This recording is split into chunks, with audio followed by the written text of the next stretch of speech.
Tengan todos buenas. Hoy quiero compartir con ustedes acerca de esta novela que se llama El maestro de Auschwitz. Es acerca del Holocausto. ¿Quién escribe este libro? Este libro lo escribe un escritor excepcional. Su nombre es Otto B. Kraus. Esta novela es una novela autobiográfica. Gracias a esa novela nos damos cuenta otros detalles muy importantes que se vivieron en el Holocausto. Cada novela, ¿verdad?, tiene una perspectiva diferente, y esta, por ejemplo, nos damos cuenta de lo que sufren los niños dentro de este complejo, ¿verdad? Complejo porque está constituido por un bloque infantil, hay otro bloque femenino, un bloque familiar cuando los niños son muy pequeños y están con sus madres. Dentro de este complejo tenemos también un bloque gitano donde solamente están los gitanos. Hay un campo médico en donde los doctores o los médicos alemanes hacen experimentos escalofriantes. También hay un campo que se llama campo de cuarentena, el cual tiene el objetivo de atender a los presos, a los judíos que están contagiados, como por ejemplo por la tifus, ¿verdad? Muchas veces entran a este campo de cuarentena, a veces se recuperan y otras veces salen pero muertos. Este complejo de exterminio estaba rodeado por minas antipersonas. La alambrada era electrificada y además tenían perros pastores y obviamente pues guardas alemanes que estaban supervisando todo en todo momento.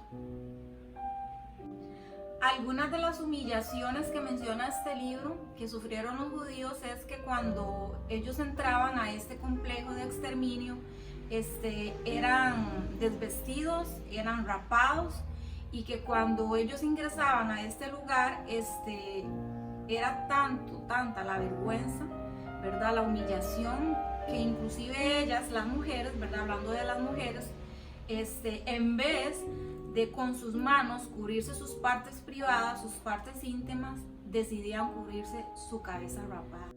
También menciona cómo esposos alemanes se divorciaban de sus esposas judías para conservar sus trabajos, ¿verdad? En este libro se ve un caso de esto, ¿verdad?, donde una esposa es ingresada a este lugar, ¿verdad?, y ella narra que su esposo era alemán. ¿Qué sucedía con los muertos, verdad?, los judíos que morían en este complejo? Bueno, sucedían dos cosas. Una era que la poca grasa, ¿verdad?, que quedaba en estos cuerpos, era extraída y la convertían en jabón, pastillas de jabón. Luego, con el resto del cuerpo, lo que hacían eran quemarlos, y con las cenizas de estos los utilizaban como fertilizantes. Recuerdo que un personaje, por ejemplo, menciona de que un día eres judío y otro día eres un repollo, por ejemplo, ¿verdad?, por la función de fertilizante. Estos personajes dormían en unos camastros y tenían muchos sueños. Por ejemplo, soñaban con la libertad y soñaban con manjares, con cosas que tenían mucho tiempo de no comer. Soñaban con orgías de comidas. ¿Qué tipo de trabajo realizaban los judíos según este libro? Bueno, menciona que los hombres trabajaban cargando piedras enormes, las cuales eran picadas con martillos para luego utilizarlos como un tipo de asfalto. Las mujeres trabajaban en la cocina, otras tenían que recurrir a la prostitución para sobrevivir. ¿Por qué? Porque cuando estas se acostaban con estos alemanes, ellos les pagaban con raciones de pan o con una sopa extra, una sopa de remolacha, por cierto. Entonces esto fue una manera de sobrevivencia para las mujeres, ¿verdad? Inclusive menciona que habían niños que eran como proxenetas, ¿verdad?, porque eran los que llevaban y traían los recados, las citas y los detalles para un encuentro íntimo. Los trueques acá eran muy importantes, ¿verdad?, porque se podían canjear por una rebanada de pan. Por ejemplo, habían judíos que tenían trabajos en la parte de la alimentación, ¿verdad?, de cocinar, entonces traficaban patatas hasta descompuestas.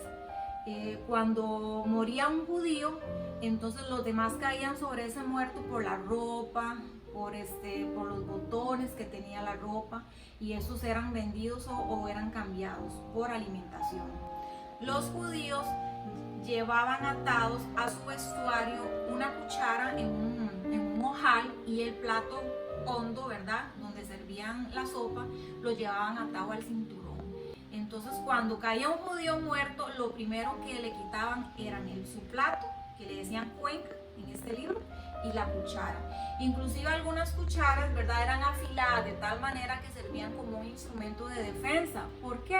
Porque había niños que, por ejemplo, querían, cuando se iban a alimentar, los más grandes querían caer sobre él y quitarle su alimentación, ¿verdad? Lo que ellos justifican, ¿verdad? Porque estar ahí era muy difícil y a veces se convertían como en animales salvajes para sobrevivir. Entre las causas de muerte de estos personajes estaba la encefalitis, la fiebre tifoidea, ¿verdad?, tifus. Morían congelados también, ¿verdad?, cuando era invierno, y muchos morían en la cámara de gas también. Y recordemos la tifus, ¿verdad?, que la tifus fue una enfermedad que la transfirieron los piojos, porque los piojos abundaban en este complejo. Las relaciones amorosas entre esos personajes eran como novios de manita, ¿verdad? Ellos se conformaban con un apretón de manos, con un roce de piel con piel, porque eran prohibidas las relaciones, ¿verdad?, entre judíos, cabe mencionar. Recuerdo unos personajes que fueron descubiertos de manera horizontal en el campo, ¿verdad?, los cuales fueron expuestos en público delante de todos los bloques y fueron latigados, ¿verdad? 30 latigazos recibió cada uno, el cual el masculino pues murió.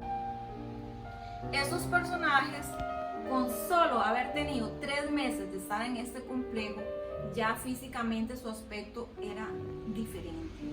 Por ejemplo, con 3 meses de estar en este complejo, muchos ya estaban desdentados, sus caras estaban llenas de arruga, sus pieles caídas, piel pegada con hueso, sus espaldas ya estaban torcidas por los trabajos exagerados que realizaban.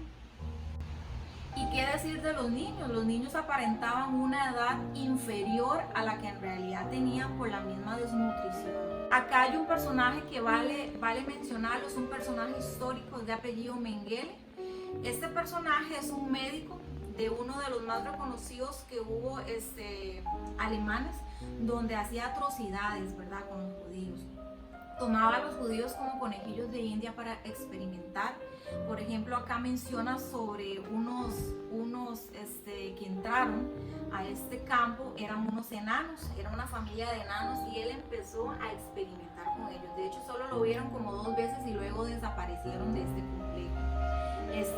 También hacía experimentos con las mujeres judías, ¿verdad? Procedimiento de fertilidad.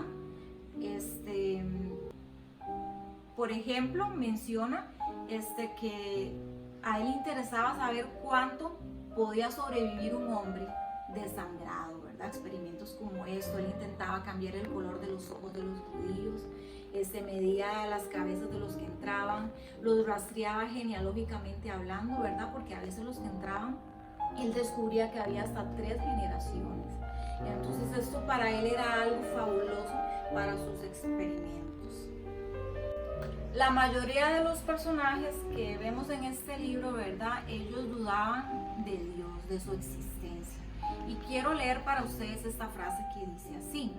Dice: si arriba hay un Dios, le importamos una mierda. Esto era el sentir de la mayoría de los personajes por la situación en la que se encontraban y por lo que estaban viviendo. Esos personajes renunciaban al Dios de Abraham, Isaac y Jacob, renunciaban a su origen, renunciaban a sus antepasados. Mencionaban esos personajes que los 10 mandamientos no estaban pensados para los prisioneros de los campos de concentración. De todos los judíos, los húngaros eran los más religiosos, y esto lo sabían los alemanes. Entonces eran a los que más mataban. En el bloque infantil de este complejo de exterminio Los niños tenían sus profesores, por ejemplo, tenían profesor de gimnasia, profesor de deporte, de matemáticas, de pintura, de manualidades. Recuerdo que los niños utilizaban macramé,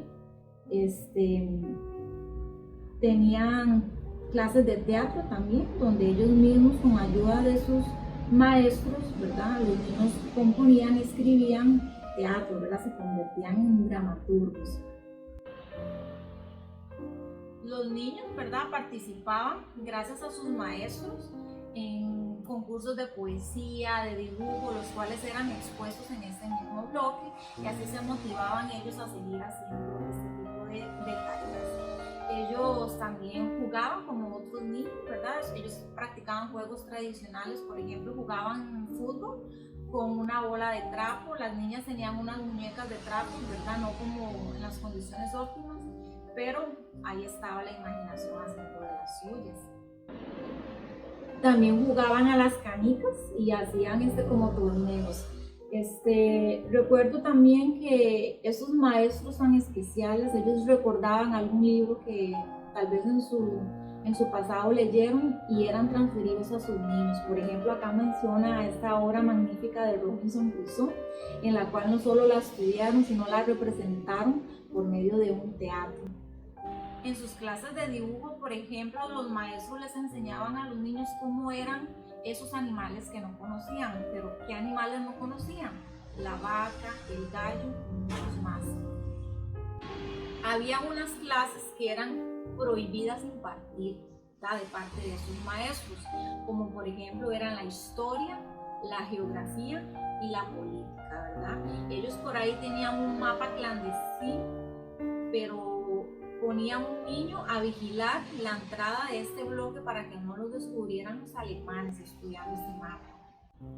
Había otra cosa que no podían estudiar los niños en este bloque infantil, ¿verdad?, según los alemanes, y era a escribir y a leer. Sin embargo, sus maestros se las ingeniaban, ¿verdad?, para ayudarles a los niños a que no quedaran desfasados en eso tan importante, ¿verdad?, que es la lectura y la escritura.